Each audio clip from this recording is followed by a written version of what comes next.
Yo, this is Conan. You're listening to World of Wrestling Podcast with Tax and Rich. Boom. Hey! Hello, everybody. Welcome to the World of Wrestling Podcast. My name is Rich, and as always, I'm joined by my good buddy, Tax Williams. I'm going to have to learn to look to my right rather than my left today, but I'd say, to my comes left, all over the place, is to our my left. special guest for this evening, Mr. Will Power. Hello there. How are you doing, sir? Big fan of this show. Hi, guys. Oh, thank you, man. Especially Super Quiz Cup 2. Yeah. You were on that one, so that was I good. was, yeah. So we're That's going with good a to new... We had to do this setup last minute. It's a bit of mayhem, but I think it's going to work, boys. Yeah, So fingers crossed, fingers crossed. today, we are doing the WWF Invasion 2001. Good choice, sir. Classic. Yeah, there's a weird story behind this one. I was in the locker room talking with Jack Voltage, and Jack Voltage said that, I goes, oh yeah, I was born in 2001.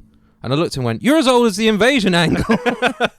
And the Invasion angle has always had a sort of weird place in my heart. I look back on it and I think, was it as bad as we all remembered, or were there some good from it? And that's what I really wanted to go and revisit this pay-per-view. See, did it have potential? Was it actually not all that bad? I think we can Worth make this looking at. podcast really quick and go, yeah, it was. When you have, was it Mike Awesome, the first invader attacking Rhino backstage? Was it Lance Storm? I think it was Lance Storm in Canada. Storm, yeah, I'm Lance sure Storm in Canada, and then it was Mike Awesome. And that stage, you're like, Attacking Perry Saturn. yeah, that was it. If Perry Saturn falls, the whole operation crumbles. Oh, God. Peace be to you, Moppy. Peace be to you. Oh, poor Moppy. So, the 22nd of July, 2001, live on pay-per-view at the Gund Arena in Cleveland, Ohio, the very capital Gund. of pro wrestling. Hey, Dougie jokes. 3 dads sit around a table with jokes about kids' TV. I'm absolutely convinced I watched this live. I was 15, I worked out. This but was can on you remember? Channel 4. Yeah. Yeah. Was On it on Channel Channel 4, yeah. Ah, okay, interesting. I remember watching this because I was doing a shift working for Direct Pizza in Ashford, and I was very ill, and I was riding my moped home trying not to throw up in my crash helmet as I was riding home. Wow. And I got home, I was like, I feel really ill. Completely, forgot Invasion was on, and sat there, I was like, Invasion's on. And despite feeling ill, I was like, well, I bought this pizza home. I might as well. in my bed, I was like, I feel really ill. Ooh, margarita. How about yourself, Will? I think I was at school at the time. I had a paper round as well, so I remember getting up really early the next day, watching a bit. I taped it because I wasn't allowed to stay up and watch it because of school. And then I remember watching it the next day. And it was the first, because I came to wrestling a little bit late. I didn't really watch it as a child, but I watched it in my early teens. And it's the first time in wrestling as well. I remember things not being great. 2000, I get 2000 was my absolute sure. favourite year for professional wrestling. Okay. I love the year 2000. Almost every pay-per-view is great. Which WrestleMania was that, 2000? Although, weirdly enough, the WrestleMania that year that is was bad. 2000, That's wasn't it? That was terrible. Re- Triple H won the main event. wasn't it? Yeah. But Backlash, the do-over WrestleMania that was on a month later, phenomenal pay-per-view. And then I remember watching. This was the first time I remember watching WWE and thinking, this isn't very good. Yeah. It's an interesting time period in that as wrestling fans, I'm assuming we were all around for the Attitude Era. Yeah. Because we've all talked enough that we understand what we know and what we don't know and stuff. Which we know everything pretty much because we're wrestling nerds, But it got to the point where you were like, oh, what if Goldberg and Austin came together? What if, DDP? And think of a WWF equivalent to DDP, someone? The Rock. The Rock, you know what I mean? Yeah. And they never quite managed to do any of the stuff we wanted to happen, even though What they did they kind do of had to everyone. Jerry versus Taz? Hang on, that was ECW. Yeah. It was a tricky one because bit of backstory you guys probably know, but the top WCW guys were signed to Time Warner, not to WCW. So if you're, say, Kevin Nash, you're looking at, well, I can either sit at home for a few months and be paid. Like millions. Yeah. Or I can take a smaller wage, go on the road again, and work for the WWE. Safe in the knowledge that when my contract with WCW is up, I can just sign for the WWE anyway. Yeah. So And the thing is, I do have sympathy for the WWE in that regards. They couldn't really get those top talents over. Yeah, for sure. But if you're like one of the guys like, a Buff Bagwell or DDP that go, no, it's all right, I'll come to work. And then this is how you're booked and treated and such. Well, only that, I do wonder if the WWE ran out the clock, if they could have had a compelling invasion angle and have it last longer than 3 months, which is what it lasted, I think. They could have ran out the time on those contracts and then brought in... Because it's funny, the invasion angle ends, and they're saying, well, we can't get the top guys. The night after the invasion angle ends, Here's Ric Flair, Mr. WCW. It's so surreal how stuff like that happens. Good Like, thing that he bet on a winner, Ric Flair, when he bought his 50% shares in the company, and that's what led to the draft as well. Yeah. oh, really? Is that where it all came from? Like, I kind of Yeah. remember. It all kind of blurs into one at this time for me. Yeah, it wasn't great. All right. So our commentators for this evening are the odd couple combination of Jim Ross and Michael Cole. Oh, that's because don't get me started. Heyman had gone back into being on-air character. Because we've just come off Paul Heyman and Jim Ross together, which is one of my favourite Phenomenal combinations. commentary team. Yeah. Absolute brilliant. They were so funny. And not only that, a few weeks later, I think the WWE realised their mistake and went and brought Heyman back to commentary. His first line on the mic was, "Well, the commentary sure sucked without me." It's just the best. Yes, it had.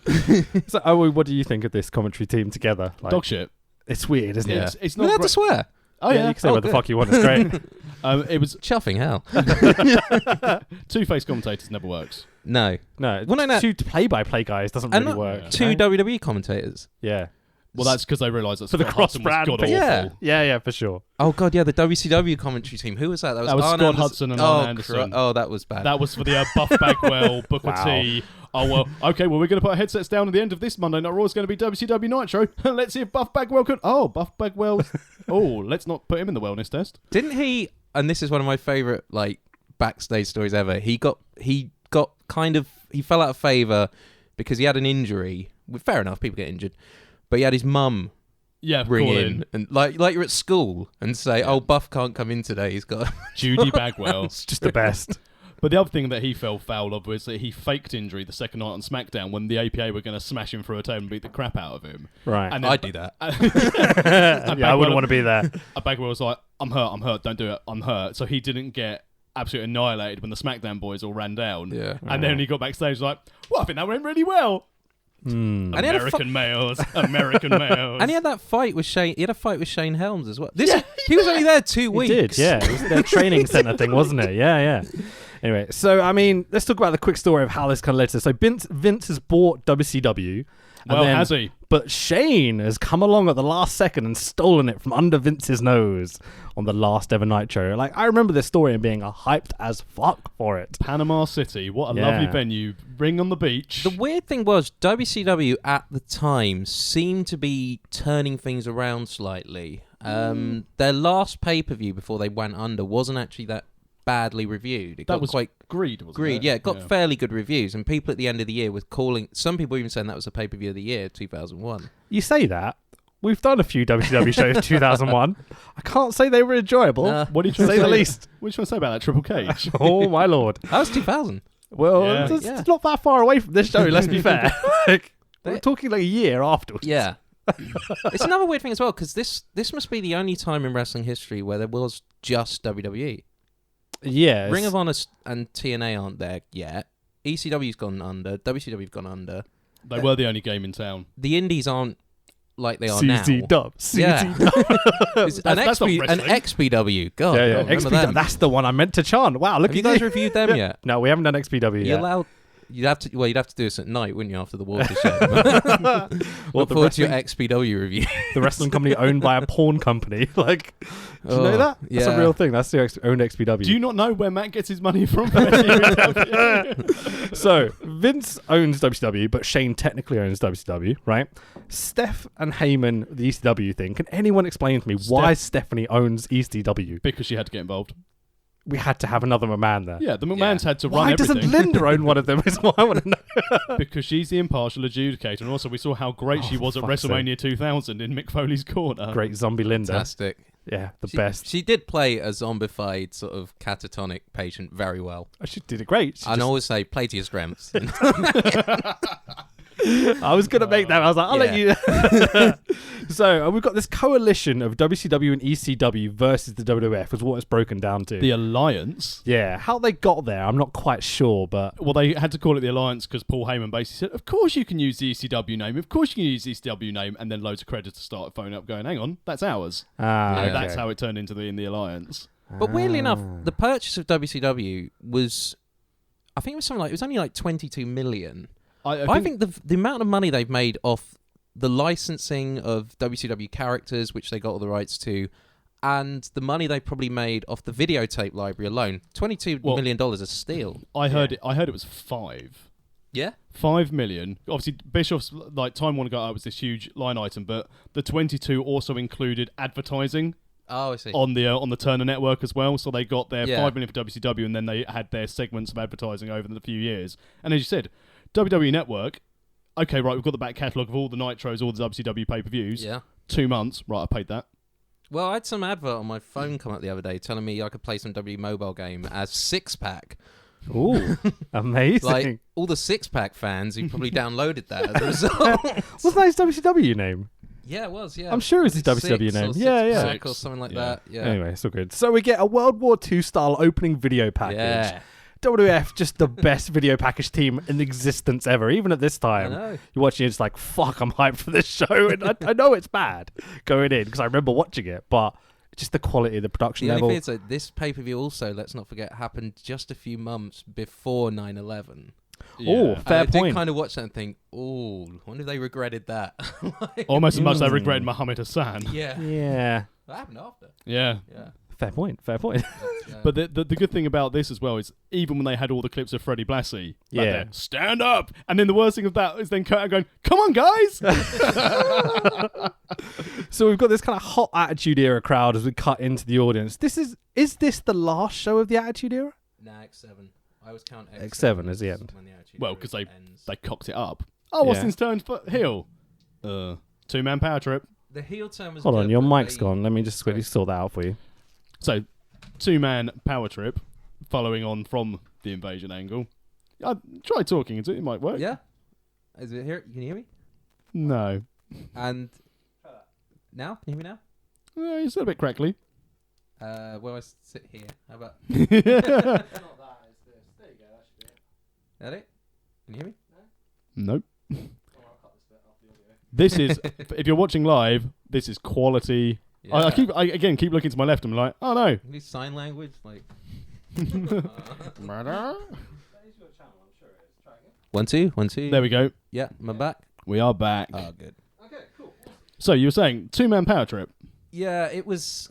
They said, right, how do we turn Austin heel? I know, we'll have him beat up announcers like JR and hit Lita with a chair. But they forget that's how Austin became popular in the first place. Yeah. Beating up announcers and just not giving a fuck and just attacking anyone. Then they tried to do the wimpy Austin route where he would like play guitars. And as a professional wimpy wrestler, I'm always fond of that. But We need to get you a little hat. yes, and that was some good stuff. The Kurt Angle, Vince, Austin stuff. There was some really funny stuff there, but he never quite. That you could tell, and the fans wanted to cheer him. Yeah. And weren't comfortable with booing him. Yeah, No matter I mean, what he did or however hard he pushed the heel character, and he worked really hard, but the fans just wanted to cheer him. But at this stage, coming out of the 2-man power trip, I think when they ran this invasion angle, how different would have this been had Triple H not been injured? Jericho Yeah. definitely would have been on Team WWE. They would have had him turn and defect to WCW, definitely.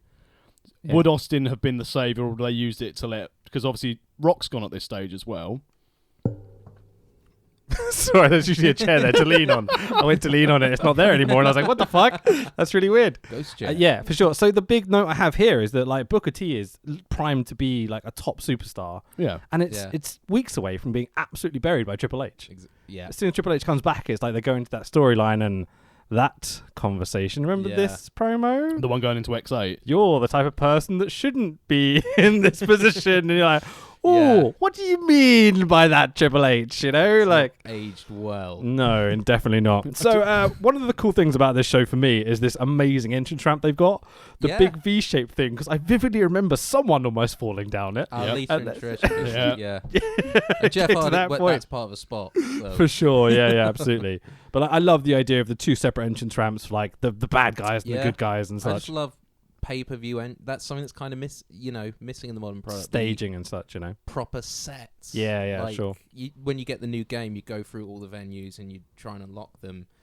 It's something that's kind of missing now. I remember the Backlash, the swinging arc things. Oh, those yeah, are sure, yeah. Classic stuff. Even with TLC, when you had all the ladders and the chairs hanging Yeah. down the strips. I mean, as I said, that's the thing that I know it costs all the money. They're trying to save as much money as they can for when they choose to ever sell up, or Fox drop them. Yeah, indeed. Save a bit of money. But even Mania this year, I've got an LED ramp. Yeah. Yeah. It wasn't even an LED ramp. It was like pleather. It's fucking ugly as shit. It's just a big It's screen. horrible. And a with big screen. Their tiniest woman wrestler on the roster, just in the middle. Yeah. All right, so JR welcomes us and tells us the attendance is 17,964 people. That's a hell of a big crowd. Well, that's the thing. This pay-per-view did really well. I think I think it was the best performing pay-per-view that wasn't one of the big four. So not this is the first thing with WCW and WF and even the ECW guys there. So it's a big deal for wrestling fans. Enormous potential to make money here. And enormous potential to have something that the fans would be invested in. And they blew it. Even when you look at the opening logo, where you've got like the Vince Shane face merge. Yeah. Like, everything they did about it, I said the entrance ramp, the promo, the opening VHS video. cover's the same thing as well. The two faces blending into one. I've got to fix the mic, sorry. If you're ever doing a t-shirt, you and him. Oh my god, it's a license to print money. Speaking of which, buy our shirts on amazon.co.uk or amazon.com. They are £15 or $20 shipped directly to you from Amazon, not even from us. We don't need to iron stuff onto our t-shirts. We pay people to do it for us. Hang on, Triple H said something once. That's my favourite thing in the ECW DVD, where you found out all the merch bookings was just being done by the ECW locker room. I love it. Right, so the crowd going fucking mental, and Storm and Awesome come out. Storm goes, "If I can be serious for a minute," and you're like, "Oh, you're the best ever." Yeah. They immediately get interrupted by Edge and Christian, which leads to our first match of the night of Lance Storm and Mike Awesome versus Christian and the King of the Ring, Edge. With Christian at that time basically being jealous, so carrying the trophy everywhere he goes. I was like, yes! Good storyline. Good fun. I love a slow burn storyline, and Christian turning on Edge happened over a course of months. Yeah. And when it finally happened, it was so well done. It's one, like I said, there were good things in the Invasion angle, and I do think the Edge Christian feud was one of them. Yeah, it allowed Christian to really come out of his shell as a singles competitor as well, before they moved on to the Un-Americans after that as well. Yeah, and you said that it's something they don't get today. I don't know if it's partly because of the modern wrestling fan wanting everything now. But you're unlikely to get like a 7-month build from something start to finish. And it was so well executed as well. And when Christian finally did, and everything made sense as well. That's why and it was, you kind of knew it was coming, but you never knew when it was going to actually happen. Hey. And that's the thing they never seem to get, and a lot of wrestling fans don't get. Predictability is fine if it makes if it makes sense. Anticipation, that's it. I like wrestling. I fucking hate technology, though. Sorry. A few issues today on the pod, but don't worry, it's all going well. Right, so... so I guess... going well. So if you love wrestling and you hate technology, what are your feelings on Max Moon? Back from it a little bit. Max Moon. Most technical. Don't question me on Conan. He's the boy on this podcast. Right, let's quickly run through it. So Christian gets beat down by the heels. Christian does a back body drop to from the top rope to Awesome. I'm like, oh, that looks fucking painful. No. Dude, that big, taking a back body drop off the tippity top? Like, Jesus Christ. Hot tag to Edge. Some messy shenanigans. Awesome tries to give Edge a Liger-style running Awesome bomb. I was just like, Jesus Christ. Christian spears Awesome. Christian doing the spears, not Edge doing the spear this time. Edge falls down onto Mike Awesome, pins him for the 1-2-3, and our winners are Edge and Christian. It was 1-0 if you ignore Sunday Night Heat. Yeah. What happened on Sunday Night Heat? I missed Chavo won. Oh, okay. So I didn't watch it. Against Doesn't really Scotty count Too Hotty, I believe. Yeah. Was there only one match? Yeah. So they're already starting to get pre-showy and get down to one match rather than the 4 or 5 that we were looking at in 98, was it? Yeah. This is an interesting match because you always think of Edge and Christian as a heel tag team. So seeing them work face and seeing how good they are in that role is really good to see. Lance Storm is incredible, massively underrated talent. Just look at how many people on the books now were trained by him or have spent some time in his school. Yeah, sure, It's one of those things, if I didn't have if I'd have come to wrestling earlier, I'd have definitely tried to get out to Canada. Yeah, the sure. Storm Wrestling Academy. One of the things I've always thought about Lance Storm that's underrated is his mic skill. Oh, yeah. He's fucking amazing. Like, he gets talked about this boring guy in the WWF gimmick later into his career there. Like, they're like, oh, he's so boring and stuff. But that gimmick works for him so brilliantly. He had so much going for him. He was great in ECW. He was even good in... He managed to shine in 2000 WCW. Which... For sure. One of the rare people the whole Canada team and thing and everything. It wasn't Team Canada because that's TNA, isn't it? Yeah. The Mike Awesome thing was interesting as well because he seemed to come in with a lot of a lot of push behind him. Like he won the hardcore title. Yeah. And also he's you been look through at a hell of a time period in WCW. Yeah. But then A time warp. then the push stopped, and the rumor at the time was he worked a match with, and I don't know if it's true, but he worked a match with The Undertaker, and Taker went backstage and said, "Oh, he doesn't know how to work." He's a big stiff old boy, is Mike Awesome. Yeah. He's very Japanese. And I mean, is, Mike Awesome was just very going to much... hit you and Clearly, it'll look good. you know, clearly Awesome can work. Awesome is a phenomenal worker. Yeah. And he saved one of ICP's lives. He did. God, Shaggy yeah. Two Dope. Yeah. I mean, there might be an element of jealousy, maybe, in that he's very Taker-esque, in that he's got the size and the athleticism that Taker had. You know? I mean, again, Who this knows? is all rumor. Who Yeah. knows, but Anyway, so we jump backstage. Vince is very, very happy because they've won the first match. Commissioner Regal and Vince together, I mean, Gold. they're just hilarious. They're Yeah, brilliant. Gold. All right. So at this point, they announced the next match. And so, wait, hang on. Oh, yeah. So I went to take a screen cap of this match to put on Twitter because obviously, you know, it's kind of important. I noticed the match graphic. There is a website listed that says WWF WCW Invasion.com. Still Yeah. active? I immediately went to see if I could buy this domain. Unfortunately, a podcast got there before us. No. So, shout out to Monday After Mania Wrestling Podcast because they stole it from us. I was going to be like, this would be the best thing ever. If we could be like, Did you- you go to WWFWCWinvasion.com, you can find our shit. I could be wrong, but I think WWF.com was down around this time, at least in the UK, because of the know. lawsuit with the World Wildlife Fund. Oh, really? Okay. Because I remember I had to go to WCW.com, weirdly enough, to get all like the WWF news. Yeah. Yeah. Odd So whereas time. I used to spend so much time on WWF.com. Oh, me too. Like, before the internet was good, you know? Yeah. just constantly searching their website, looking at results and all sorts of bullshit, you know? Bios. Diva yeah. section. I mean, what? The Rock, Jazz. the Rock had a website called it? the SmackDown Hotel, and Oh, it was really? themed like a hotel. And there's all these Amazing. flash animations that made it look like a hotel, Oh, so but good. with like loads of balls everywhere and really good. Like, All right, so the next match is Earl Hebner versus Nick Patrick. And if you don't know those names, those are two referees.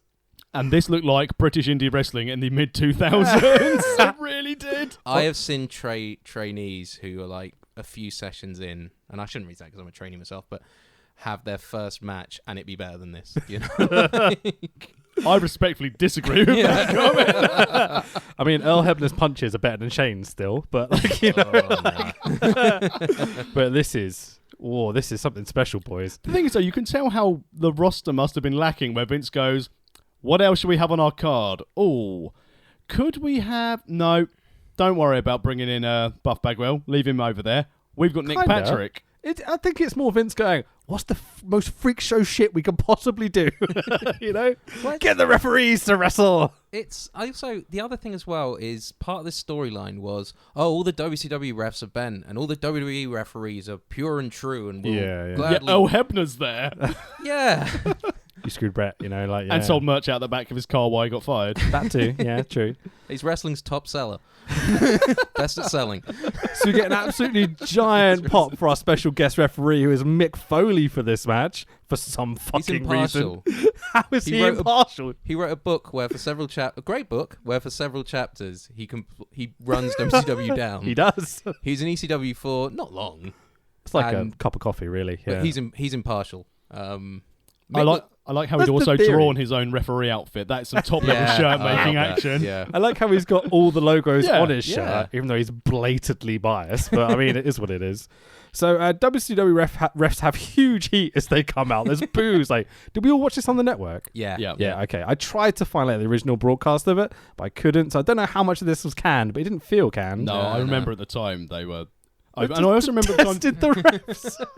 But the thing is, I thought to myself, it was like, WCW refs work out. WCW refs work out. because they're big boys. Nick this is- Patrick is trained. 100%. The irony is if you did this match now, it'd be really good because all the WWE refs are ex-wrestlers. Yeah. Or, like, former talent. Drake Younger just killing Yeah. people and stuff like that'd be amazing. So WWF have all this heat. WWFs get a really decent pop when they come out, but there's twice as many of them, and I'm like, how is this fair? Yeah. There's like 4 WCW or like 8 WWF guys. Contracts. Some of them still signed to AOL, Yeah. so they didn't come across. Did you notice how the ref stealing heat from the 2 referees in the match was a problem? Yeah. Just a weird sentence I thought I could throw into this podcast somewhere. One you'll never say again. Yeah. I know exactly, yeah, because Mick is stealing all the heat from these two guys. But to be fair, they give it their all. Like this match gets really like fun. A for effort. Yeah, for sure. But I mean, I still can't last that execution- long in the ring. My cardio's not as good as Nick Patrick. Yeah. Just get through the finish. So there's a low blow by Nick Patrick. He throws Hebner to the outside. The WCW refs all jump Earl Hebner directly in front of the WWF refs, who are like, "Hey, you're not allowed to do that." So they then jump all those guys as well. Foley just throws out the WCW refs, even though everyone was involved in the brawl. Watching time, less people to throw out. Fucking biased Just referee said. bullshit. This is There's no one fairer than Mick Foley. true. Nice impression. So Patrick and Hebner back in the ring. Hebner leaps with all his might and gives Patrick a forearm to the chest. Hebner rolls up Nick Patrick for the 1, 2, 3. I say rolls up. Yeah. Kind of fell onto him as he threw Also, the strike. don't rip off. I mean, Roman Reigns has ripped off that Superman punch for ages now, and Hebner hits it better. Hebner's got a bit more steez on it, to be fair. Yeah. So the winner of the match is Earl Hebner. Nick Patrick gets in the face of Mick Foley post-match. Mr. Socko to Nick Patrick. 5-star match. Fucking brilliant. I loved it. Yeah. You'd think that they must have refereed thousands of matches. Yeah. I thought at least by osmosis or something, they'd be better at wrestling. Almost no Pepsi Max come out my nose. Good job. It was hard. At the time, it got really slated. Yeah. The only source I had for any sort of inside wrestling information, Power Slam. Power Slam, R.I.P. yeah, Power Slam. But yeah, the match was not good. This was not great. If only we could have got the Observer out here. You know, I probably could have, but I look forward All to at Power some Slam point. was, in retrospect, I think Finley Martin got the Observer and then rewrote it. just copied and pasted. Nothing wrong with that in professional wrestling blog writing. And now Fighting Spirit is closing, and we have nothing. Yeah, that's true, man. Yeah, I mean, there's so much information like this online though. Still, it's so easily accessible. Like magazines, it's a dying medium, unfortunately. Yeah. So tough. Do we want to talk about this match anymore? Like, Nope. I think we've got it. Nah. Referees wrestling at the biggest Invasion angle What's pay-per-view. more, this I didn't hate it. I loved it. I thought it this was funny. counts towards the score. Yeah, 2-0 to Yeah, WWE. 2-0 It's not WWF at like this point. the referees are going to do some nonsense, and then we'll have we'll go back to the. No, this counts towards the score. Back in the day, I'd expect Vince Go on. McMahon to go, "Oh, the women's match doesn't count, but the referees does." Maybe so. Like with the Funny enough, they do stipulations. something even more disrespectful to women. Oh, on this God, page. yeah. Sure, yeah.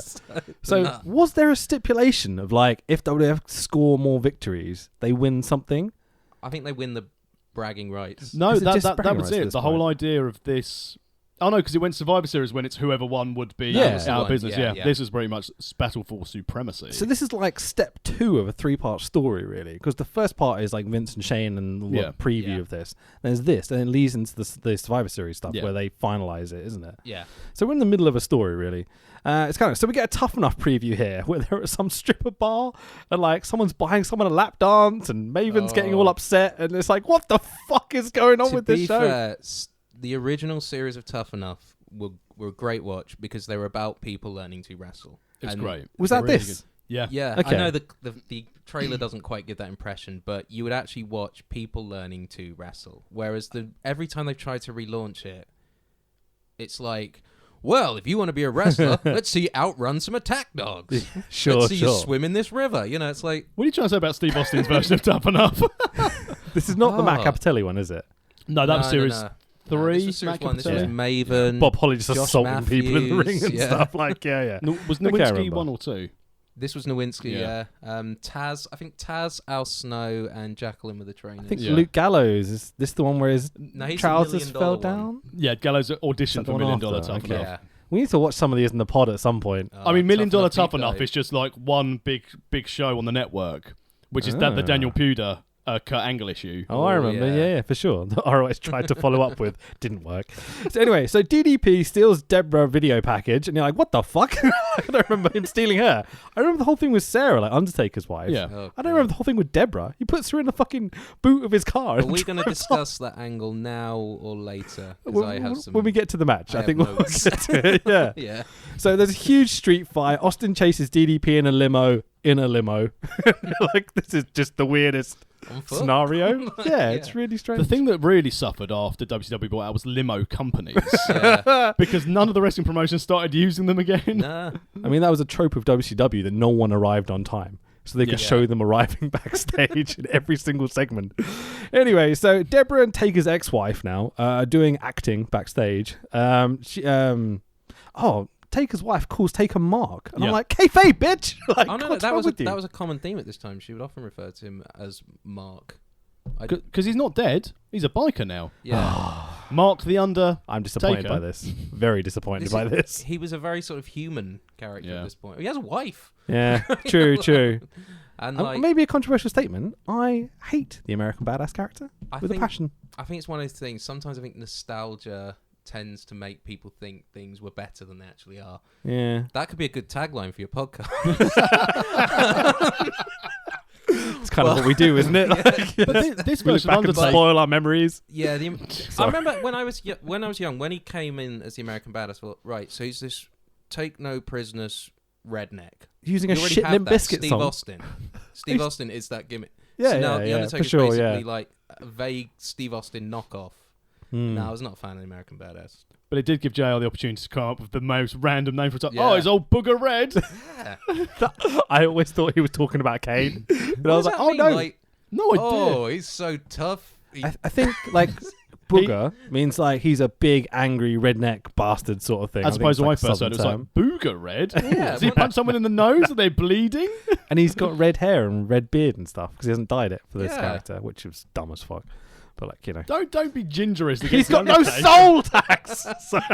But it did also then allow Chuck Palumbo to occasionally ride a motorbike to the ring after they were like, oh shit, we've got all these like 20 bikes in the lockup. And Palumbo's like, I'll ride them. So, the APA don't like them WCW boys. They took their jobs. About 15 WWF guys beat up Palumbo and Hare, but are somehow still the faces. Yeah, because they're invading. And they're Logic. pretty boys. Palumbo and Hare jumped the APA at WWF New York to get the revenge. So this is a champs versus champs, but no gold on the line match. No, we need to save that. So it's a non-title WWF Tag Team Champions versus WCW Tag Team Champions match. Chuck Palumbo and Sean O'Hare versus the APA of Bradshaw and Farouk. Well, Sean O'Hare could have been something really good, couldn't he? Yeah. Well, I don't know about you guys, but you go back, you'd be bored in geography, double geography, you'd be bored. You'd go to the back of your homework diary, you'd start planning out your dream WCW WWF pay-per-view. What would it be like? Oh. And after Undertaker Sting, and just before Bill Goldberg, Steve Austin, sandwiched in there would be Chuck Palumbo, Sean O'Hare versus the Acolytes. Fuck yeah, buddy, I'm in. No. I respectfully disagree because at the time in WCW, Palumbo and O'Hare were the up-and-comers. They were like the new big boy tag team. They were pushing the same because after Chronic had disappeared, and like what they're gonna do with Chronic. I think we were being told they were Chronic young. were part of the Invasion angle.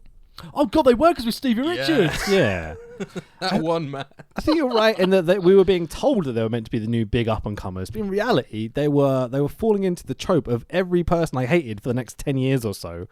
White vanilla dudes with shitty tattoos. Like, they are those people. At least they avoided Mark Jindrak I being mean, an evolution. Add him to the list, you know what I mean? Randy Orton, Batista, Triple H, like Edge. You can add them all to this list. Thing as well, WWF at the time, it's a bit like now, talent-wise, they had an absolute embarrassment of riches because they had all the cream of WCW. They had everyone. They had all the cream of ECW. Yeah. They had, in OVW at the time, there's this class that's got like Cena, Batista, Shelton Benjamin, Brock Lesnar, waiting to come up and make the.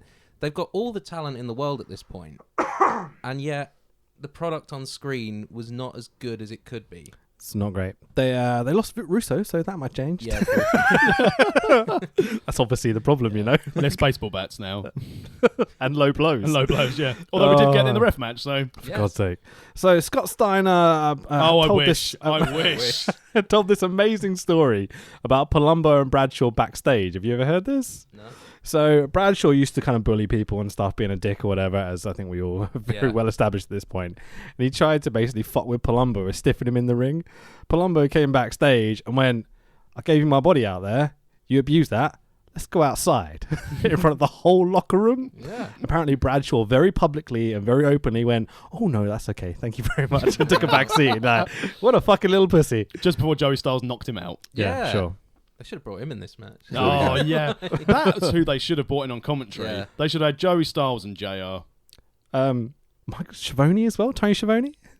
No, he was busy. WCW, come on, dude. No, we don't acknowledge WCW actually having people. We go for ECW and claim they were. Yeah. But all can you there. imagine, like, Jim Ross, Tony Schiavone, and Joey Styles all trying to do play-by-play at the same time? Yeah. My style's better. No, my Well, style's that's better. the weird thing with the show. Michael Cole is the play-by-play, and JR is color commentator, Yeah. and that just does not work. It's the wrong way around, yeah. Yeah. Even though Michael Cole would be terrible as a color commentator, I want JR doing the bulk of the work, please. Yeah. Especially at this time. He was Yeah. so good at this time. And now at least he's paving the way for Excalibur to take over as good play-by-play in the future. Yeah, for sure. Like, Jim Ross is not too bad with AEW. You watch the AEW shows? I watched the one that was on BT. Okay, cool. I liked it. Yeah, for sure. So that particular one, the All In, All In, was it yeah. Double or Nothing? No, Double or Nothing was the Double or ITV Nothing. one, I thought JR was brilliant. Yeah, he did a good job. He's been less brilliant on the other shows, but Excalibur is obviously going to start to become the guy eventually. Yeah. But like, I don't think it's a bad thing. They've got JR sitting there on the mic at the moment. It's a Like, good name, familiar voice, great for AEW. Adds credibility to whatever Cool. you're trying to do. I thought he was good on World of Sport as well. Yeah, I mean, me less so, but it's fine. On Boxing Day. So Teddy Long is No, New referee. Year's Day, yeah. Teddy Long is referee in this match, and he talks way too much because he's like 7 minutes now, boys, like regularly counting I'm down going to the make match. this a tag team match. Can he do that, Joey? He's literally talking them through the match and be like, oh, maybe slow down a bit more. It's like, because for me, this is a Hoss match beyond belief. Everyone is pretty stiff and worrying about their own egos too much. There's basically a massive clothesline from hell by JBL to Palumbo for the finish. That seemed, because I'd heard he broke his jaw with that Right. at the time. Yeah. And looking at the clothesline, it did seem to be... It's very up. Yeah, it was across the Yeah. face. Yeah. I don't know if that was Palumbo turned into it wrong, because Palumbo was turning into it. Right. But yeah, there seemed to be something very off with that clothesline. It kind of came a bit out of nowhere as well. Yeah. A bit like JBL just kind of went, fuck this, I'm ending this, let's do it. You know? Did you not Just hear Teddy finished Long it. shout out, go home? Because you heard it for the whole match. He may have, who knows. So the APA win the match. This is just not for me, basically. I didn't enjoy this at all. But this is the whole idea of the story. Oh my God, look at the unassailable odds for WCW. They're 3-0 down. Yeah, sure. Anyway, so Vince and Jericho backstage doing another segment. Jericho craps on WCW and puts over ECW. And you're like, hang on, this is not what you're meant to be doing. Then rips on Paul Heyman, calls him Fatty McFat and stuff like this. Vince's reactions are just priceless because Jericho's talking for an extended amount of time. And Vince is like, oh, yeah, as he's talking. It's just the best. And little did he know that 18 years later, he'd screw him over. Well, that, yeah, for sure. Yeah. Vince even called the two companies ECW and WCW, taking the piss. The wrestling. Yeah, like there's definitely one company that's in their favor a little bit, Yeah. and one company that they fucking detest in WCW. Well, one was on the payroll. yeah, true. And But it's like, case of, in terms of kayfabe, Doug Furnace and Phil LaFon, they might get good, but we don't want them here. So let's send them down to ECW. Paul Heyman will take them for a while. Paul, I need you to use this but really it's totally terrible illogical in tag team. terms of kayfabe. They should hate ECW as much as they hate WCW, but they just don't. Like, Better merch sellers. Well, I don't even remember. Also, I think it was Rhino, Just Incredible, Tajiri, and there was a Goddamn fourth one, microphone. Jerry Lynn. Yeah. They were actually signed to ECW months. WWE months before they actually Yeah. appeared on screen. I think it was like a loan deal, and they were Yeah. sort of like they're allowed to appear on ECW, but It's they all were like- WWE talent. Like, I think it allowed them the chance to sign them in contracts. yeah, But it's a case of, like you said, like, Just Incredible, you've got 3 months left, but we want him so WCW don't snag him, yeah, kind of thing. And again, you know, the talent that the ECW boys brought across, outside of RVD, yeah, Just Incredible was big there, Taz was big there, but you could never ever see any of those guys getting a break in WWE. Well, what's weird is no ECW world champion ever went on to hold a top title. No, because RVD was TV title, wasn't it? Yeah. Until he won the ECW title Well, there. yeah, that doesn't count. Yeah. But you look at how many Ring of Honor world champions have gone on to hold the major title. Yeah, It's true. it's complete like disparity there. But Yeah, I mean, yeah, that's it. I'm trying to think of anyone might have held it, but no, that's it. Nah. Nobody. ECW people have held big belts. It's not many. RVD is the only one that held the world belt. But he didn't win it in ECW before he went over and won it in the E. That's a very good point. I did not know that. There you go. I love a stat. That's brilliant. That is true. Yeah. True. I'm running through like everyone thinking, what about Sid? Sid won belt, never didn't held he? the ECW world title. I say he didn't, did he? No, he never And actually also won he it. was a world champion before. That's a fair point, yeah. Anyway, so, sorry, we're having a few microphone issues. Talking to your mic for me? 1, 2. Yeah, it's much Yep. better. You can be about that close now because I fixed it for you. Cool. Thanks, man. Okay, so we cut to podcast storyline main eventer Billy Kidman backstage with Shane O'Mac, Steph, and from out of nowhere, a wild Paul Heyman appears.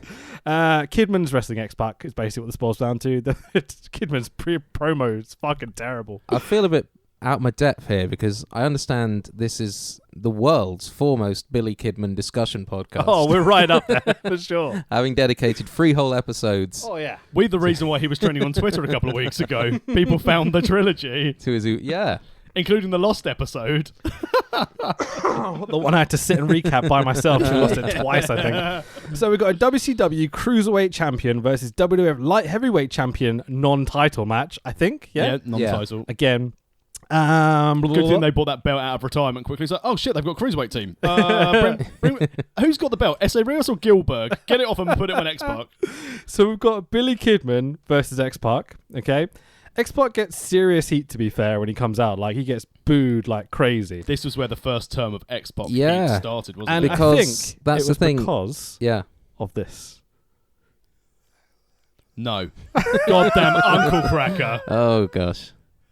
This is huge levels of horrifically bad.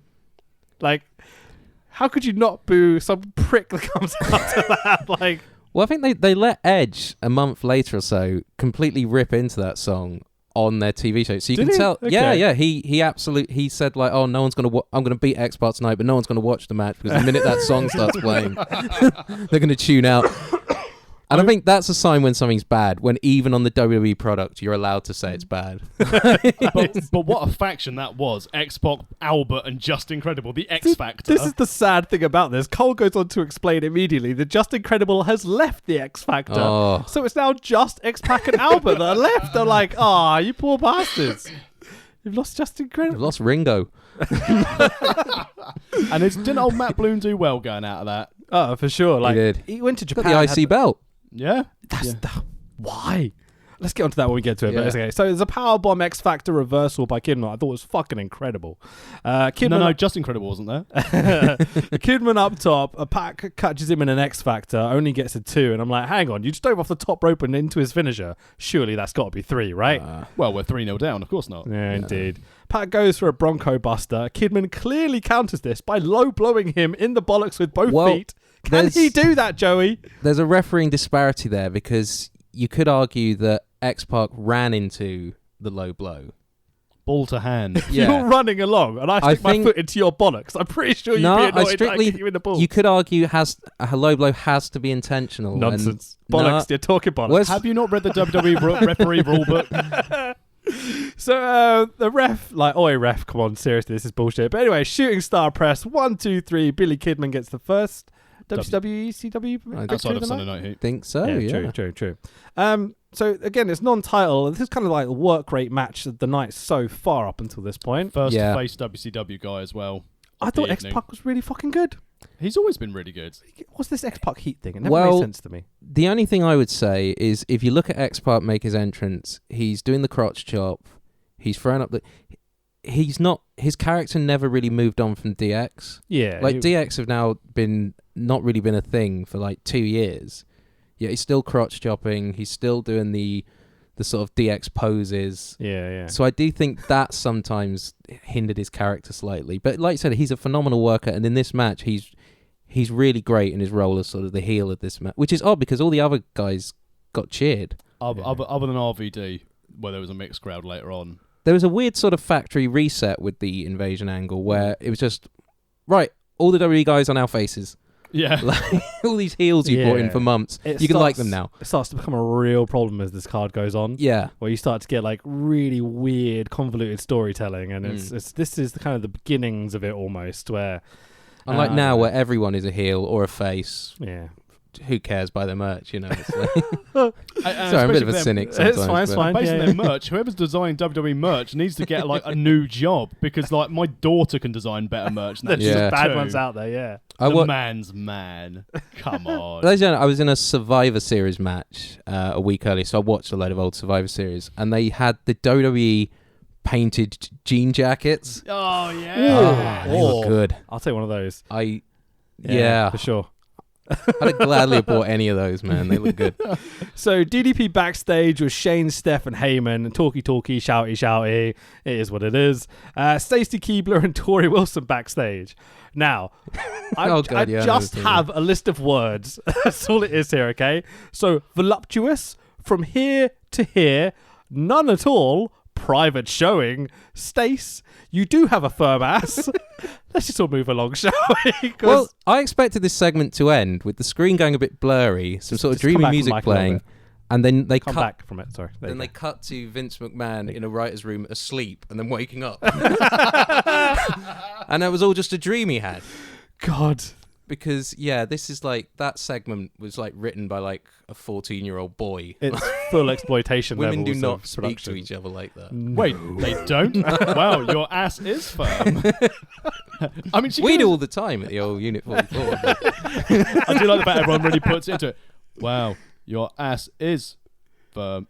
Yeah, it's pretty cringe. Okay, which but leads also, to... you know, let's not be disrespectful. Maybe she did have a firm bottom. I'm sure it was lovely. Because at the moment we're making it sound like, you know, kayfabe's dead, and it's like, oh, saggy little bum. So, which leads us into Raven versus William Regal. Saggy little bum leads us into Raven. So, Raven looking like the shittiest Snoop Dogg impersonator I've ever seen in my life when he comes out. One of his best looks. This is not a prime Raven. Nah. This is not prime Raven at all. This is almost Raven like when Bischoff was like, if anyone doesn't want to be here, there's the door. See you later. Yeah. He's like, I don't know if you've ever had mates that are addicts, but like when you see X-Pac and then Raven coming out in these weird kind of like gimmicks, you're like, oh, that's an addict, like talking and working. And in fairness to Raven, at this time he'd been pitching lots of things to do, including like the 7 Deadly Sins, with a few that he would end up feuding with the Undertaker. And apparently after the first week, Vince McMahon saw the promo and was like, I really like that. Let's run with this. Let's finish off what you're doing on Heat, and then we'll bring this up onto the main roster. And then they basically did this and went, who are you? And like it was like, we spoke about this last week, and Vince's like, who? I remember. Aren't you Johnny Polo? I remember there was a time where Raven started wearing black trunks. Yeah. And like they sort of try to rebrand him. Oh, he's a serious, straight pro wrestler now, and he's not doing the grunge gimmick anymore. Yeah. And then he went to TNA. Very early TNA was basically carried by Raven and AJ Styles and Christopher Daniels, really. TNA Raven was brilliant. Yeah. Really good. You say brilliant. So Regal does what Regal does really well. There's no one like him. Yeah. He's completely unique to me. Like half British, half strong style, half Don't forget he's a American southpaw. style. Don't forget he's a southpaw. Mate, he's the best. Like, there's no one like him. I mean, he's in my all-time top 5, but I must admit, this match, I don't think they quite clicked. With good reason, because this whole thing makes like no sense like at all. Yeah. Right, so they're both heels, but both kind of adored heels. One works for a face stable or faction or whatever.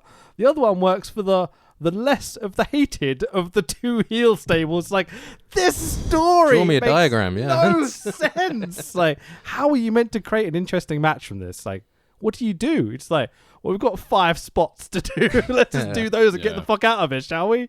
Because this match makes no sense, man. This explains why you had a referee match. Yeah, maybe. Yeah.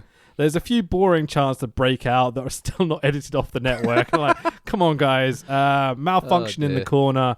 Raven flops to the outside. Now, it's Taz! Taz appears suddenly. Runs out. Give Regal a Tazplex. It's like, I felt uncomfortable calling this a Tazplex. Didn't look like how I remember Taz giving suplexes. The Taz controversy? Was this someone used Dijakovic asking on Twitter openly saying, hi Taz, just not even like in a DM, hi Taz, is it alright if I use the... Cast a Hudge to me, yeah. Yeah. Oh, yeah. And then basically he was like, this isn't how you do it in a public forum, but apparently they've now done it over behind closed doors and he can use it. Is that what all these jokes have been about? I've seen so many things referencing this. Who was it that did it to Taz? Dijakovic. What was his name in Ring of Honor? Donovan Dijak? Yeah. That name must be, yeah? Yeah. Okay, because he's WWF guy now, isn't he? Yeah. WWE, whatever, yeah. He's in NXT, and so basically openly just at Taz on Because Twitter. I could think of at least 4 or 5 people that use that move already. It's just a rear naked choke. I think he was Not only that, Taz didn't invent it. It's a judo hold. Yeah. But I think the you whole should be idea... tweeting Master Kano, the rapper or the Mortal Kombat character. Joe literally uses that move as his finish. Yeah. No, that's the Kikina clutch. It's the same fucking thing. He used to call it the Kata Hajime. I remember when Taz debuted on the playground, you'd just be standing there. And before, next thing you know, someone had just Taz mission you. That finisher was over. Tax went to school without wrestling fans, apparently, because we've had this conversation before. This never happened at your school, was it? No. My school was all over the place. Like, no. Ashford's just wrestling void, Yeah. apparently. I mean, in fairness, I think with the time sort of the heyday of wrestling for me was like coming out of and going into secondary school, and when my brother decided to ruin my school life with his life choices. A reoccurring theme on this pod, yeah. Which is fine, but don't walk into an 11-year-old boy's common room and go, "Hi everybody, I'm Tex Williams' brother and I'm gay." He said Tex Williams. Kept the kayfabe at least. I had to keep it kayfabe. You don't understand that name, but in a few years, it's hang on, make sense. didn't you just call him Tex William? No! Fucking hell. So Taz runs out, does the Tazplex, blah, blah, blah, blah. Raven back in. Raven Effect. Oh, Raven Effect. DDT. God, it's the even flow, for fuck's sake. 1, 2, 3. Raven wins. Raven's facials in the ring are hilarious and brilliant, but the match is like, it's illogical. I think what would have been better would have been Taz versus Regal. Yeah. I just think their styles would have gelled better. And Raven versus Tajiri. Who's Taz wrestling later? Tajiri. Yeah. That would make more sense.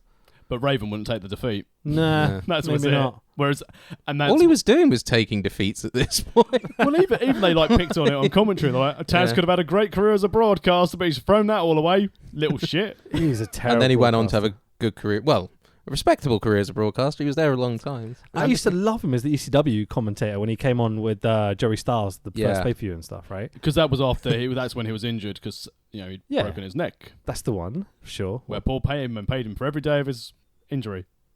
Okay. Per the ECW DVD. Okay, I don't remember the specifics of this.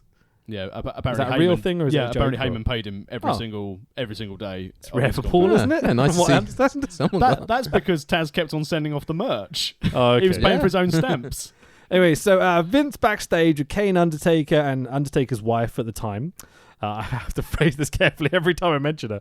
So Vince doing motivational speaking. Taker grabs Vince by the neck after Vince goes on about DDP's voyeur. And shouts out, "Hire a younger version of my wife." Well, he's about to. And I'll marry the younger version of my Well, that's the thing wife. as well. If the rumour is to be believed, Mike Awesome can't work. None of these WCW guys can work. Can you put my wife on TV, please? Yeah. Does she have any talent? No. She's got tits. No. She's my wife. Put her on TV. She's blonde. Oh, I need to explain. okay. I need to explain the neck tattoo. So Taker puts over that he's going to do wrestling good later or something. Anyway, so next up we have got. All right. So next up, it's like who's left over in the locker room? All right, put them in a 6-man and send them out. So we've got a 6-man tag team match of the one Billy Gunn, the Big Show, and the WWF Intercontinental Champion. Albert. That's 2 copyright hits on this Yeah. episode. It'll be fine. Versus Chris Canyon, Hugh Morris, or Morris. I never know how to pronounce it. Morris. The pun's terrible. It's the worst. If you have to explain it yeah. or change how you pronounce it, it's not a pun. Huge erection. And Sean Stasiak talk about vanilla big guys with shitty tattoos. Like, Well, I've always enjoyed Meat's work. I mean, the second he hits the ring, the Oh, crowd yes, are yeah. like, me. And yes, wanking off to video games back in the day. Good job. I've never compared Meathead to Sean Stasiak. No. Now every time some people call him Meat, I'm going to expect him now we'll start wearing pink trunks. I think, Meat. That's the one colour I think he hasn't done yet. Yeah. So Billy Gunn's awesome 80s hair metal entrance theme is just the best thing ever. I wish he'd kept it, love but that. it's a shame. Billy Gunn when he won the King of the Ring when it didn't matter. Yeah. I mean, as soon as this match starts, I'm just like, I sense a shitstorm in the horizon coming over the hills. Because these are 6 dudes I just don't give a fuck about. Like, Canyon, I've got loads of time for Canyon. I think he was tremendously underrated. my first finishing move I used, because I was trying to think, right, I need something unique. And I remembered, Canyon and Nova. They just used to invent moves for fun back then. Sure. So I just went to a Canyon's best move videos. I stole this flapjack thing he used to do. I think I used it once. But yeah, I've got a lot of time for Chris Canyon. I think it's a real shame what happened to him. Yeah. Getting serious for a moment, the way he was treated. It's one of those things that's kind of swept under the rug a bit now, but it's really tragic. But he was a really good worker back in WCW. So big and athletic, good looking, can talk. Well, took that huge bump. Yeah, for sure. Oh gosh, always their company guy. Chris Canyon. Yeah, sure. So Hugh Morris and Albert are calling spots like they're shouting across a car park at each other. Good thing that they were both the NXT trainers. Indeed. Well, yeah. I remember when I started training at SCPW. The week I started training was the week all that Hugh Morris stuff came out. Oh, really? So I was like, yeah, maybe I'll give wrestling a go. And I looked at Hugh Morris's training practices. And I was like, do I want to go? I thought, well, if anyone tries to make me eat a donut out of their ass, I'm just going to walk out. Wait, did you say Hugh Morris or Edler? Well, that's what he's doing. And then they weren't young enough, Redler. The irony is, I met Matt, who allegedly is the opposite of that. There's none of that sort of bullying stuff at all. Yeah, Matt's such a legend, man. Like, it's been so cool. I was going to say, the reason I decided to never train to be a pro wrestler up until, was hearing an Alex Shane interview about the guy that trained him in wherever it was. Oh, gosh, what was his name? Yeah. Andre Barker Baker. Yeah. And like I got to know Alex Shane and be like, I bet that Andre Barker guy wasn't that bad. Baker wasn't that bad. You know, like, yeah. First wrestling show I ever went to, he was in the main event. Nice. Barker, yeah. Was he good?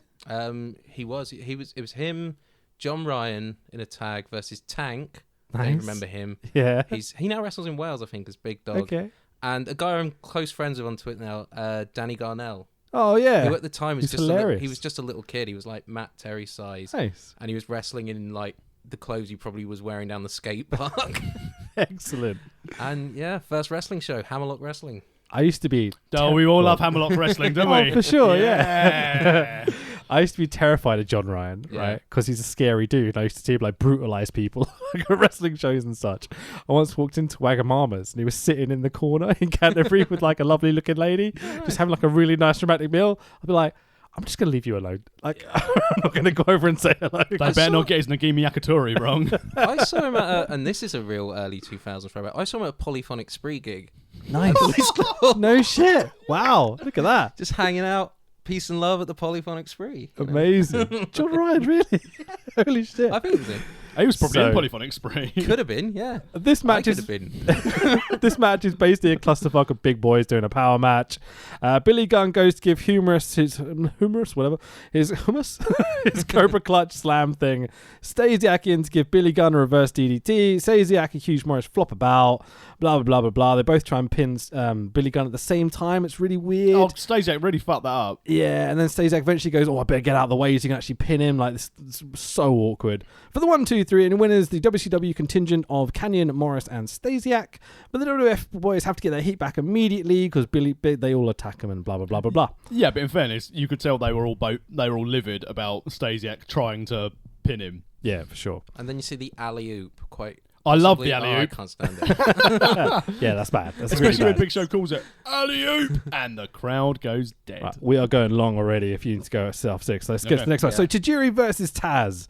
We get some poofy pyro weighing in at 248 pounds. It's Taz! And you're like, fuck off, is he 250 pounds? Put rocks in his pockets. He's got that bin man outfit on. It's, yeah. They found it in Duke Dump to Drosie's box. This is not Prime Raven at the time. It was not Prime Taz at all. Like, this is bad.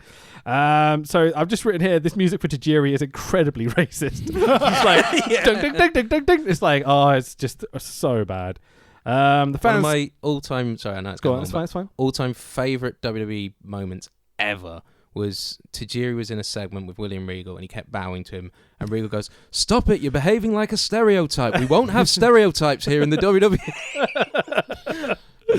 And then it well cuts done, to a lady sir. So good, so cuts good. to a lady scene. Well, William after Regal that. was just a massive stereotype. So the finish of this match comes where Taz does an Alabama slam and you're like, what the fuck has happened to you, man? But then Tim White somehow gets distracted by Taz wanting to pick Tajiri up off the mat, Green mist by Tajiri, buzzsaw kick, or as Michael Cole calls it, a kick to the face for the 1, 2, 3. not wrong. It's not wrong. 1, 2, 3, and your winner is Tajiri. Don't mock play-by-play commentators who don't know the names of the moves. Kicked him in the face. Fucking great. So Jeff Hardy backstage, stretching in the hallway because he's not allowed in the locker room anymore.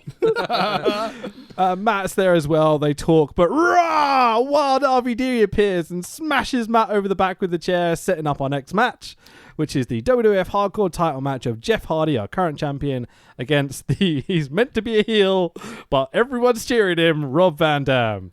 Rob Van Dam.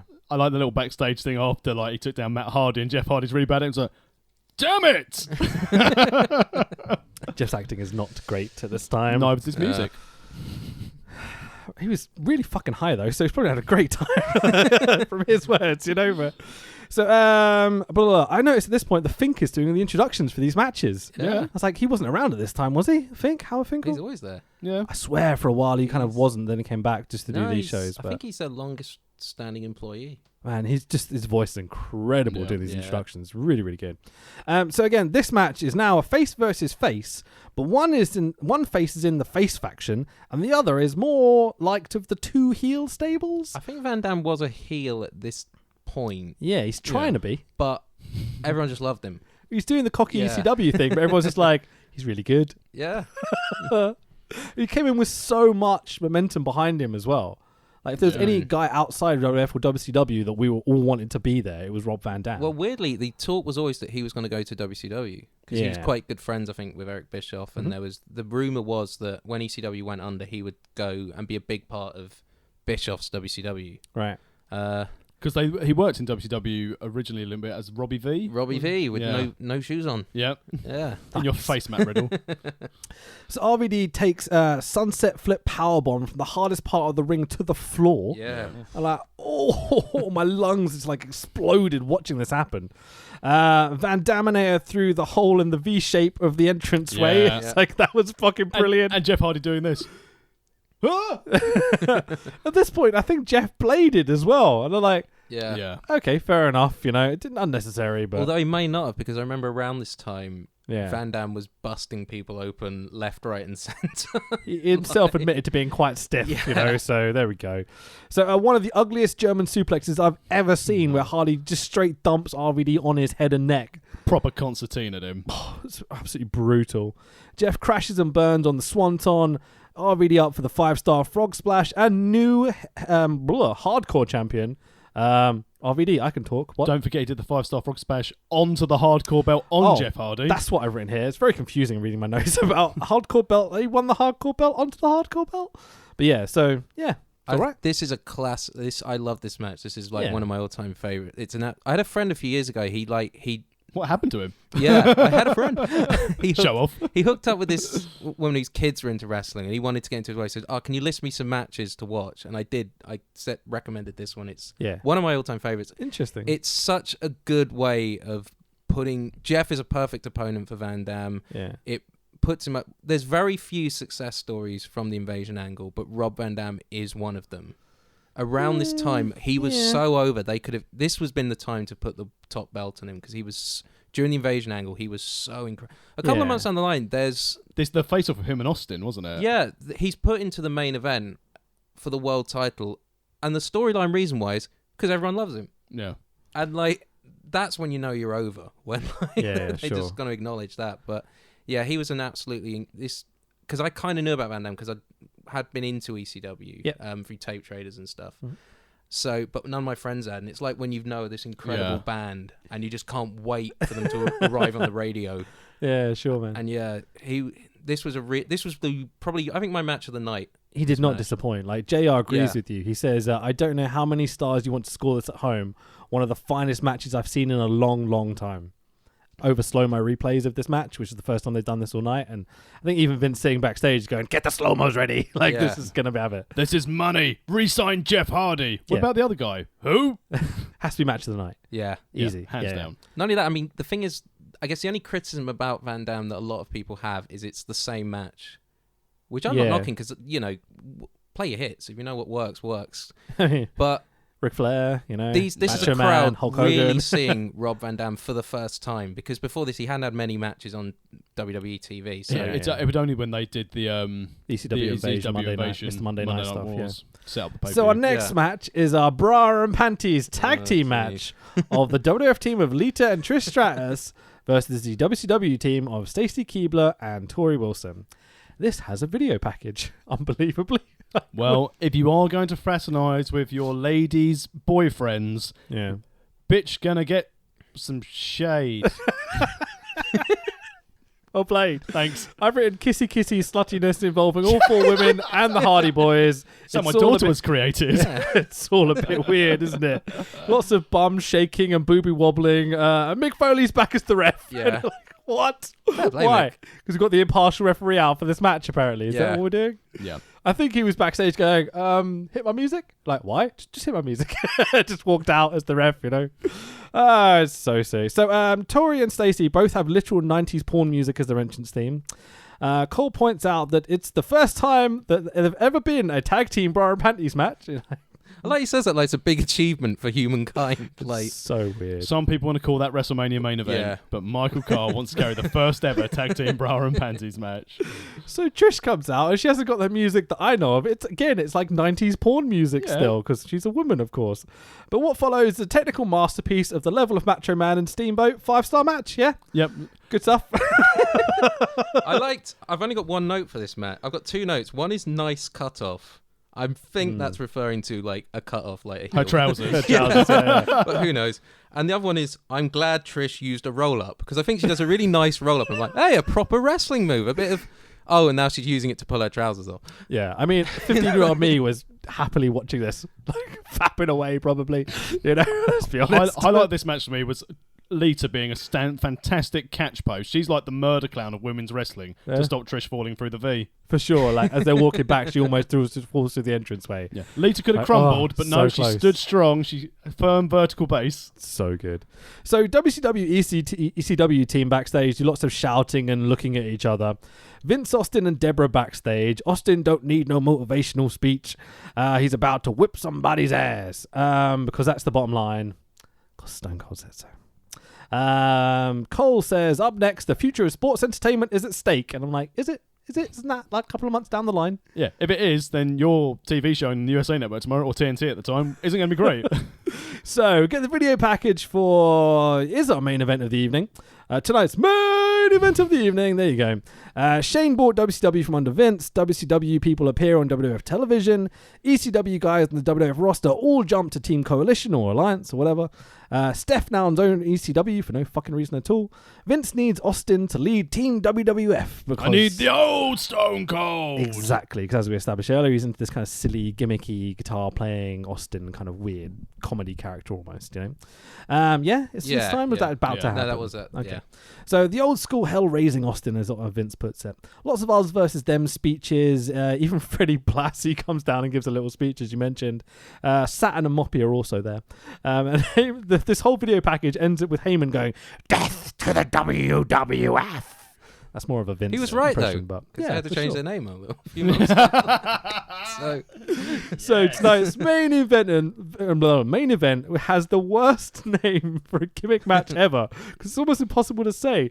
The inaugural brawl. It's like, oh, whoever came up with that went, that's a fucking great name, isn't it? But it doesn't really make sense for this. Inaugural?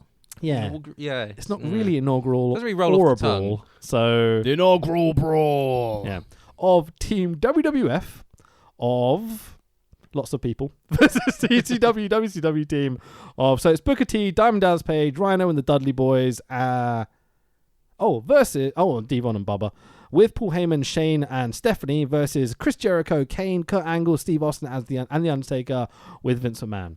The weirdest thing about this for me is that no one's putting over whether there's any sort of stipulation or anything going into this. It's just no one even mentions it. This is for the bragging rights or anything on commentary. No, and also, let's be honest, Team Alliance. Yeah. And again, this is the overrunning problem with the Alliance, the Invasion storyline, is comprised of the Dudley Boys, who had been in the WWE now for 2 years, and also had on their team.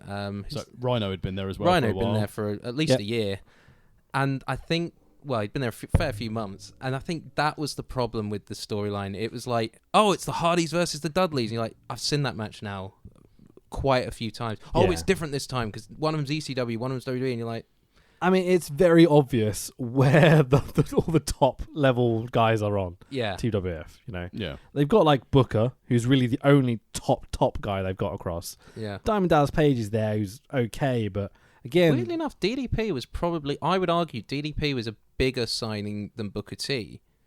And then the they gave him the terrible stalker gimmick. Exactly. Yeah. But Booker also had both belts. He had the US and the and World belts. yeah. So he's like, in kayfabe terms, he's meant to be the guy, you know? Yeah.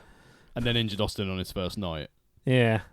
And then, Yeah. and then Wait, did that happen? Yeah, so he That injured was Austin on the first yeah. night, and that's the time where, Oh. apparently, according to Pritchard's podcast, he had basically a phone call saying, well, you've got to tell Booker to phone Steve and offer to carry his bags to the airport. And Bruce Pritchard's like, I'm not going to tell him to carry Steve's bags. Can you imagine?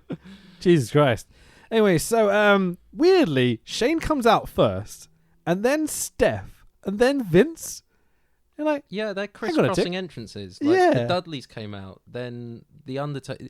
It was odd. it's like one team at a time had to come out. And like, also come out as a team. oh, yeah, for sure. We had this on Saturday. We don't need just half said, an no, hour of we'll come out as a entrances." team. The crowd are not going to sit through all of us. 8 Making entrances. yeah. Yeah. Just come out as a team for crying out loud. I can see all the WWF guys needing separate entrances because of who they are. Yeah, Yeah. true. Like, you kind of want to, like, hearing Chris Jericho's music with this Chris Jericho, I was like, oh my God, he's good at this time. He's just been the Unified Champ. He's about to be the Unified Champ, isn't he? Because they That's get the 18, WCW belt. yeah. Yeah. God But damn, he's got a good as you few mentioned, years ahead of him. The list of the people who are in Team WWE, Yeah. would it be Jericho or would it have been Kane who would have been booted off if Triple H had been around? Interesting. Yeah. But you need the Brothers of Destruction there. But do you? Because, X Factor weren't tagging together. Yeah, that's a fair point. I thought Kane was really good as well in this. He Kane's was, always yeah. been very good. Kane- Has he? Yeah.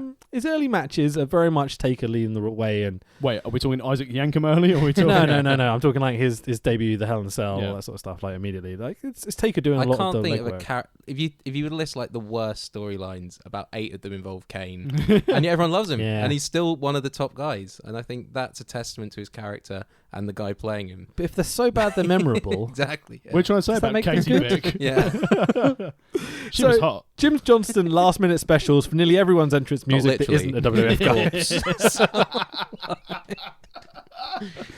So we get a huge pop for a bunch of the guys. So Jericho, Booker, Angle all get decent pops, I thought. Like, Booker was kind of a bit of a heel heat, but not really at this time. Yeah, because he didn't have his pyro. The only real heel heat Booker gets is when he does Harlem. the spin-a-rooney. Which is odd because nowadays everyone loves the spinner. Yeah, people see it and be Yeah. like, boo. I think it's because JR's gone about how it's Fisher Price and stuff on commentary. Yeah. Yeah. Or King did There's at some point. There's no worm. Yeah.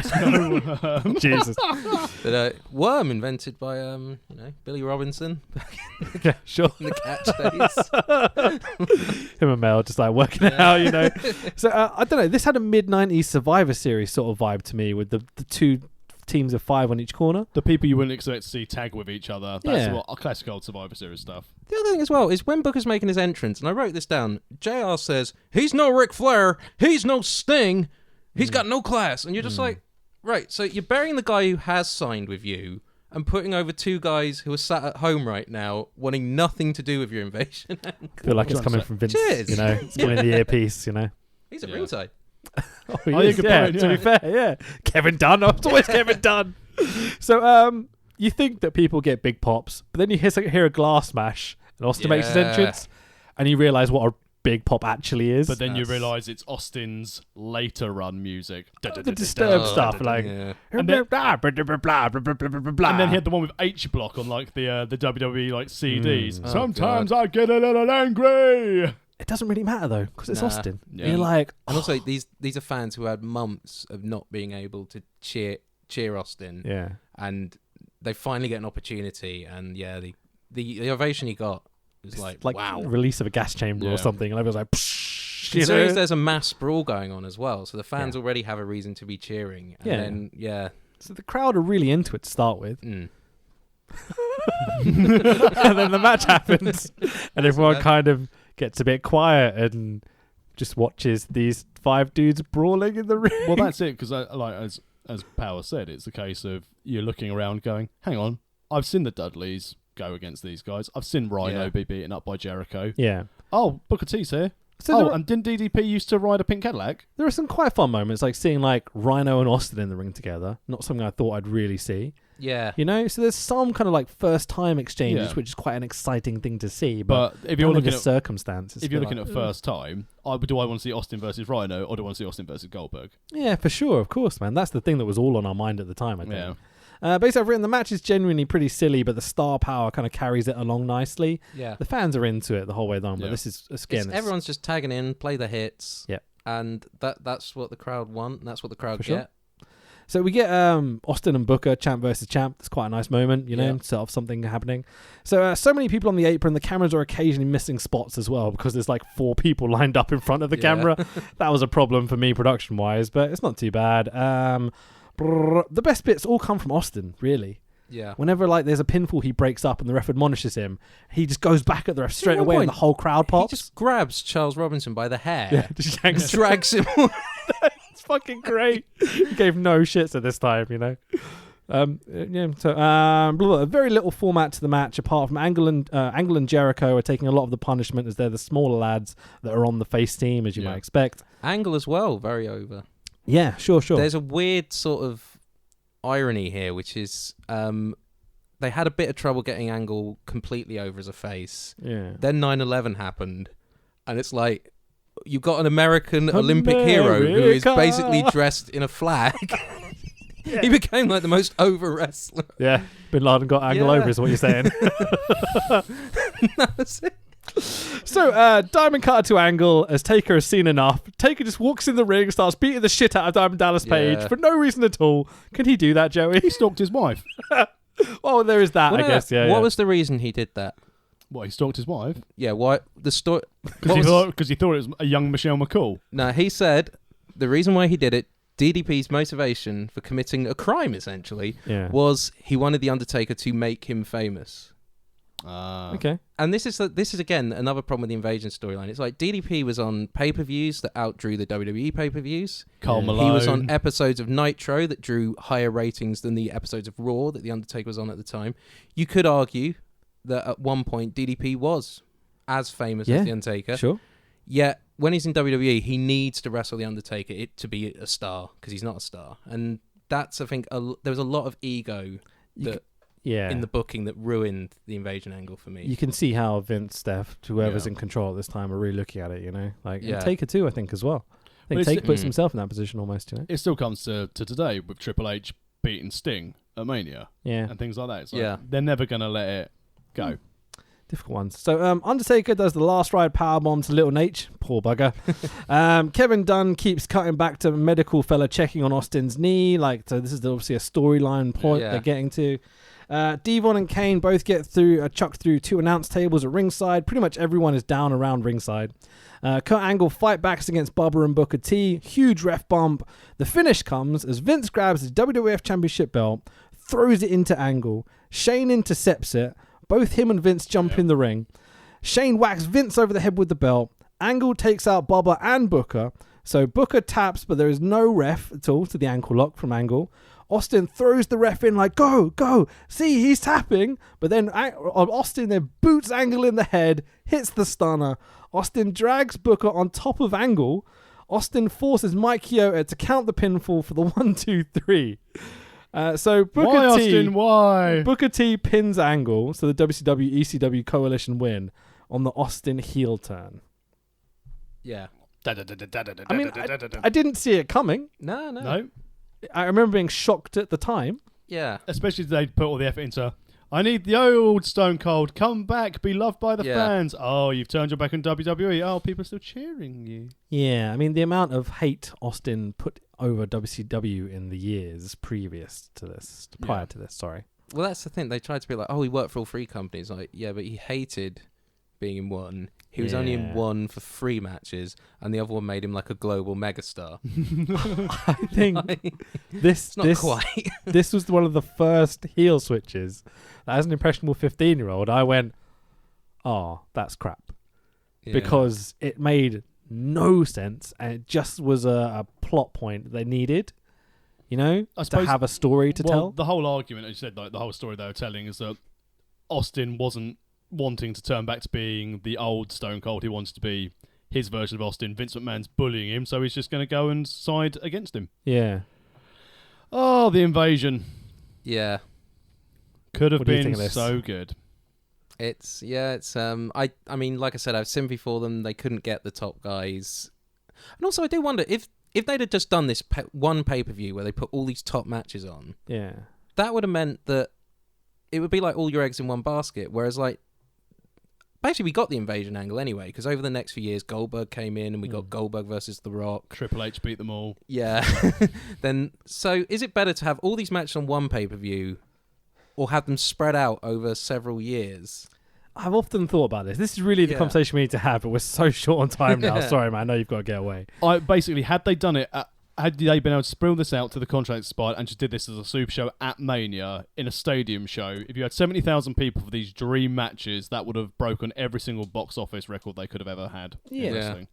I would have done it differently. You know how when indie companies all use copyrighted music, right? Then they get the thing where they want to put their stuff on YouTube, so they get copyrighted, so they have to use uncopyrighted music. And then the company changes all the themes at one time, and it's kind of really awkward. You know what I mean? There's like a good 6-month period where you're just not quite used to it. Okay, Yeah. the way Shikara did it when they realized this problem is they would change one person's theme for 2 months, and then they would change another person's theme 2 months later. So they would gradually bring in all these different themes. That's how I would have done the Invasion angle. I would have had 1 or 2 people come in and be pushed as stars in the WWF setting. Okay? And then a few months later, you have some other people come through and other people come through. And so you start to realize that there's a whole faction being built underneath you. And then you can start to do the big matches by the time those contracts run out. You know what I mean? Yeah. So you gradually build up the stories and create characters. You can't get 50 guys, put them on a roster and go, da-da-da! Like these guys, hate these guys, do what you're told, you know? It makes no fucking sense. Yeah, Although we did get Hurricane Helms out of all this. Oh, that's a good thing. Yeah, for sure, yeah. And he was beat The Rock. fantastic. So, yeah. I mean, if there couldn't be a clear indication of how Vince and WWF are looking at this storyline, Booker T gets the pinfall, his music plays for like 10 seconds, and then Austin, yeah. da-dun, da-dun, da-dun. It's Austin's music through the rest of the evening. Yeah, but that contractual obligation with Disturbed to play that music. Yeah. I felt so sorry for Booker, not just here, but like throughout the whole extension of this. You know, it took him a long time to get to like King Booker stage where he becomes a top guy, really. DDP probably did have a Time Warner contract, Yeah. but he sacked it in the bin to work for the WWE. He did, apparently, yeah. And then he got his Lloyds of London claim. Yeah. You got to feel sorry for him. All well that ends well, I suppose. But yeah, it's now the Invasion. I think watching this back, I have realised that I was right. Yeah, the Invasion angle wasn't great. RVD versus Jeff Hardy was brilliant though. It was, yeah. One of the best hardcore matches I think there's ever been. There's some good matches on this show. Don't get, like the opening tag was fantastic. The cruiser match was very good. Yeah. The like they said, the main event wasn't bad either. But And you've got to remember, we're in the middle of a story, really. yeah, This is setting up the heels win so that they look more dominant when we come to the point where they're eventually going to win, obviously, you know? but this And Vince McMahon stands on the entrance ramp and does this. the problem is the next. I think there were like 3 more pay-per-views for the Survivor Series, and on those 3, the WWE just won outright. The only people who won were like Austin, who's a WWE guy, let's be honest, and Rob Van Dam, who you just couldn't book to lose at that point. Yeah. And yeah, that was the real problem with it. It was just too one-sided. It's Vince playing with his toys and then chucking them out the pram, really, isn't it, you know? Yeah. Got the milk truck though. Yeah, Yeah, for sure. There's some great moments around this time period, but this is, again, it's a transitional thing. You have that really strong 97, 96, 98 kind of time period. And it's okay, and then it kind of gets a bit like... And then they've never recovered. Yeah, but like around here it's reasonable. It's just, it doesn't quite all fit together enough for me, you know? Yeah. I don't know. What are we going to rate this? I'm going to go 3 cornflakes. Got a rating for this? Actually, the show I thought was quite good. I'd say 4. I'm quite a generous reviewer. Oh, Jesus Christ. The thing is I used to be like a really harsh, proper internet wrestling nerd. Hello. Then I started learning how to actually do wrestling and Cool. realised even the most simplest of things is really hard. This is going to be a really nice backhanded compliment to when you give a really bad rating suggesting that you don't know what you're talking about. And now I have absolutely I can't really criticize anyone who laces up their boots and gets in the ring because it's just like I have just respect for anyone who is able to do anything to any level. And I've never been in a ring, so I don't give a fuck.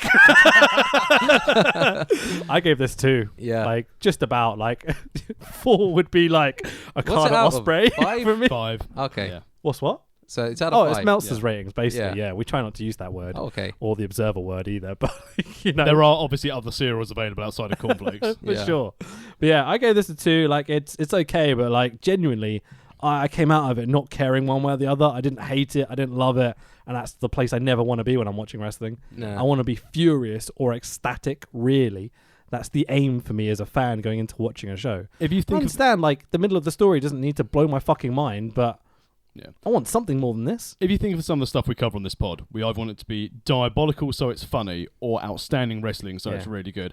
And this was very middle of the road. There was nothing that I came out that's going, oh, yeah, okay, yeah, Van Damme, Hardy, great. Yeah. I mean, who doesn't like someone's firm ass? Yeah. And there are great matches, but I think the biggest problem for me is that the last 3 weeks I've watched like 10 G1 cards and they've all been some of the best matches I've ever seen in my life. Yeah. So sitting down to watch like 2001 WWF was a bit like, it's all right, isn't it? You know, but like, yeah, I wish the storyline was better. That's my biggest thing. Yeah. I think as a show, it's not bad. It's, you know, some good matches, but it's unfortunately it's got the stink of the invasion angle all over it. It does. And it wasn't a good storyline. So check out worldofwrestlingpodcast.com to find all the links to all the socials and everything. I'm Rich. I'm Fanboy Rich. I always get my fucking handle wrong. Fanboy Rich on Twitter and Insta something. At the Tex Williams, Facebook, Twitter, Instagram. There you go. I'm at Viva Willpower. Thank you very much for joining us. I'm sorry it was a bit rushed today. Was, we'll have to do another one. We've got a bit more leisure time, you know. Yeah, no, definitely. Yeah. I'm thinking about we could cover the beginning of this story and the end of this story at some point in the future. So if you're around for doing it, you know. Survivor Series, yeah. Yes, For sure. please. So buy a t-shirt on Amazon. Go to Amazon.com or on .co.uk. They're only £15 or $20. That would really help us out. And so you're going to be back for the Super Quiz Cup, hopefully. I hope so, yeah. We'll arrange that. Super Quiz Cup 3, which will be announced properly in the next couple of weeks, hopefully. And we'll do that. Great stuff. Things Excellent. I'm very good at. Very words. Bad outro. See you next week. Ta-ra. Bye, everyone. Cameras everywhere. See you later. I've forgotten where the outro button is. There you go. God. Yeah, like a really good match and then the finishing move.